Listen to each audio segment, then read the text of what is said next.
What's up everyone, it's Caddy with MoneyVest. So in this video, we are going to be talking about Enphase Energy, and they are going to be reporting earnings after the markets close today. So I think it's really important to go over some of these numbers and what the expectations are for later today. So hope you guys enjoy this, find it helpful. If you do, make sure that you drop a like. That's all I'm asking in return, is that you also subscribe to the channel, and link to our Discord and Patreon is going to be down below if you're interested in joining us. Of course, getting access to all the members only private videos. There's going to be a lot of educational videos included, as well as the trading view charts, intrinsic value spreadsheets, our stock reports, and the early access to our members only MoneyVest Pro platform as well. So link's going to be down below, and we'd love to have you on board.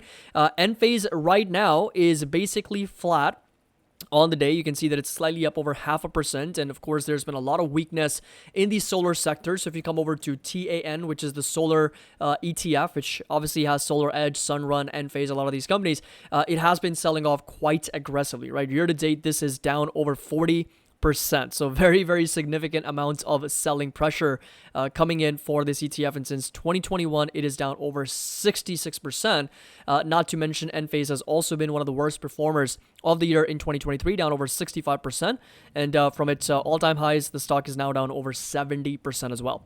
Now, look, there is going to be some recency bias. I totally understand. And there's going to be a lot of comments, and there has been a lot of comments in our previous videos that Enphase is, another PayPal. Enphase is another company that's going to be a bit of a value trap, or something that's not really doing anything. And, look, I'm here to basically analyze the markets and the stocks very, very in a sense that's going to be data driven, right? We're not here to look at stories, right? We're not here to look at, what is the potential, right? What is going to be the future? Yes, that's all the icing on top. That's the icing on the cake.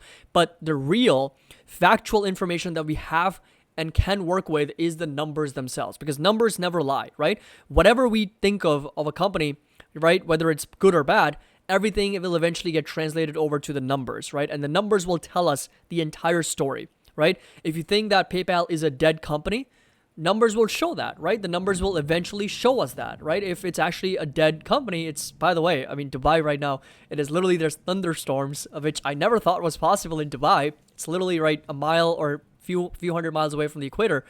There's thunderstorms. It's actually raining outside. So pretty crazy. But as I was saying, the numbers will never lie, right? The numbers will show us a story eventually. If Tesla can actually achieve autonomous driving and FSD is going to be a big part of its future, the numbers will show that, right? If Meta is going to be successful in metaverse and augmented reality, the numbers will show that. And that's exactly the whole point. When you basically put together the numbers, which I wanted to do over here for Enphase, it starts to make a lot of sense that why, this stock performed so well. It was actually one of the best performing stocks, and why it is now starting to struggle a little bit. So if you take a look at the revenues over the last, 13 years, they've gone from 20 million to well over $2.3 billion.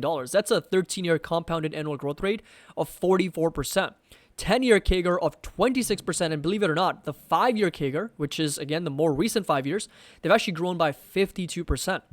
The energy transition has been happening at a faster rate over the last 5 years because of the pandemic and everything else as well. So, 52% growth. But of course, in 2023, they're expected to do just under $2.6 billion. That is going to be 11%, right? That's one of the main reasons why we are selling off right now for Enphase, is because the growth is slowing down, right? Because the growth rate at which it's growing right now is slowing down. It's kind of an interesting concept, right? Because the company is still growing, but it's growing at a slower rate, and thus the stock price sells off over 70%. If you take a look at EPS expectations, $4.91. That's right, $4.91. Just a little bit under $5 is going to be those EPS expectations. If you come over to TradingView, that's also going to be somewhat very similar. So on an annual basis, 495 is going to be on earnings expectations on 2023 basis. 491 is on Seeking Alpha. So again, 490 in and around those levels. That is going to be a 77% increase from what we have witnessed in 2022 according to GAAP numbers, right? On non-GAAP basis, of course, it's not going to be that much growth, because if you take a look at 495 divided by 462, we're looking at a 7.5% growth, a little bit under 8% growth. But on a GAAP basis, it's going to be pretty dramatic at over 70% plus. Now, this right here are going to be those CAGR numbers, right? So 50% growth in gross profit since 2010, 286% growth on a compounded annual basis since 2018 for operating income, and net income is up over 35% on a compounded annual basis. EPS is up 31%, right, during that time period. And we've got shares outstanding also increasing by 9.5%. So that is also something that is going to be something of a concern, because the company obviously has been issuing a lot of shares over the years, and cash has been growing at 49% while debt has increased by 52%.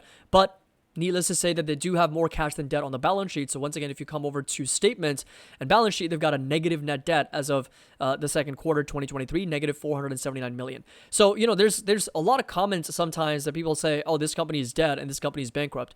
That alone kind of tells me, it's coming from, and again, I don't want to be mean, but it kind of comes from an uneducated sort of place, because if you don't look at the numbers, if you don't look at the balance sheet, right, how can you say that a company is going to be bankrupt if they've got more cash than debt on the balance sheet? It just doesn't make any sense, right? It's like saying that this person's broke when they have more cash than debt. Right? It's really a strange concept. And I've seen that happen with PayPal. I've seen that happen with Meta. I've seen that happen with even Google, for example. And now I'm seeing it with Enphase, right? I mean, these companies, look, the balance sheet's fantastic. Until that changes, there's always going to be, there's always going to be concerns that, look, the company, may not be able to execute, and there's, they take on too much debt and they don't really deploy their cash as well. And eventually, right, they kind of, go into bankruptcy. But that is long into the future, right? We're talking, there's a lot that needs to happen in order for that to happen, right? So net debt right now, negative $479 million for the company. And right now, from a valuation perspective, yes, it's trading at I would say, relatively decent valuation at around 19.2 times forward earnings. And next year's earnings, we're looking at 15.3, right? So 15.3, I mean, this alone should be enough to kind of help us understand whether Enphase is appropriately priced or not. Because if you take a look at next year's growth, 24.89%, and the forward PE is going to be 15, right? So the growth rate is higher than the PE multiple. That alone kind of explains that, okay, it's trading at a little bit of a lower PEG ratio, right? So if you come over to valuation, if you take a look at the PEG ratio right now, on a trailing basis, we're looking at 0.13. On a forward basis, we're looking at 0.69, right? So it's a little bit under 1. That's why, that's been a decrease of 81%, 58% respectively, because the P multiple has come down relative to its own growth. So again, look, I'm not saying that Enphase is one of the best, highest quality stocks. Wow, it's been rallying today, up over 2.7%. But look, I'm not saying that Enphase is like the best growth stock out there, or, something like that, because it can certainly fall, right? 10, 20, 30% from these levels. So we have to be careful. We have to be understanding of the fact that, yes, the growth rate is slowing down. There's a lot of macro challenges with higher interest rates. And because of those reasons, the demand is starting to pull back. But we can't argue against the idea that the company still is on a very strong footing when it comes to balance sheet. They've got an excellent growth rate when it comes to the revenues and earnings. Yes, it's slowing down a little bit, but in the last 10 years, 15 years, we've seen the company perform really well in terms of those numbers. And there's a lot of macro challenges. So, depending on what the company reports today, again, the earnings expectations are going to be over $1 per share, with the revenue coming in at just over $565 million. So those right there are going to be the consensus numbers. And if they do beat those expectations, I think the guidance is really what's going to drive the stock. If the guidance comes in good, then maybe it's a possibility that it trades back above $100 per share. But if it's anything like SolarEdge, right, when they cut their guidance and the numbers were not that great for the next quarter and for the full year, then it's possible that Enphase, sees maybe another 8 to 10% drop. But I do think that SolarEdge's earnings already kind of priced in that information for Enphase, and it already did drop. So I think it already... Jesus Christ, this is super loud. I don't know if you guys can hear that, but this is crazy. I don't think I've ever heard that in Dubai. But anyway, so that's where we are with Enphase. Let me know your thoughts and comments down below. As always, if you enjoyed this video, found it helpful, make sure that you drop a like. Don't forget to subscribe to the channel. And again, link to our Discord and Patreon is going to be down below. As always, happy investing. I'll see you all in the next video.